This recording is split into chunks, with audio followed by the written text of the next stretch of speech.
Solomon Airlines has commenced direct flights between Port Vila and Auckland from 27 May and linking services between Vanuatu and New Zealand. Solomon Islands national carrier together with the Vanuatu government has worked closely with relevant New Zealand authorities to continue interim flights servicing Auckland from Port Vila. This included responding to charter requests to ensure seasonal workers and stranded tourists were able to move between the two nations following the news of involuntary liquidation. Solomon Airlines was previously operating on behalf of Air Vanuatu between Port Vila and Auckland on Mondays, and Auckland and Port Vila on Tuesdays, as part of an extensive Pacific partnership between the carriers including codeshare, supplementing Air Vanuatu's existing operations. Solomon Airlines will now commence its own scheduled services in support of Air Vanuatu's repositioning for their flight resumptions. The schedule will commence from 27 May,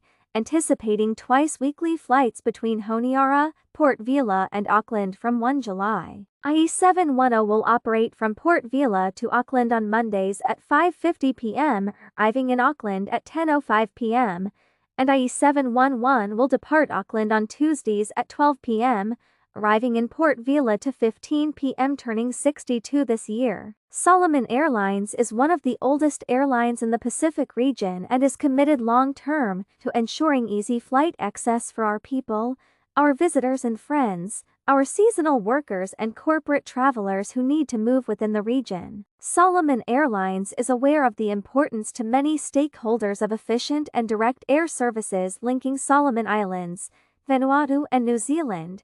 The airline remains committed to working in partnership with Air Vanuatu together with the Vanuatu government and current administrators to provide support while the necessary processes are being followed as the country works towards the return of its national carrier, Air Vanuatu. Solomon Airlines remains committed and look forward to the resumption of Air Vanuatu and Solomon Airlines' strong mutual relations going forward.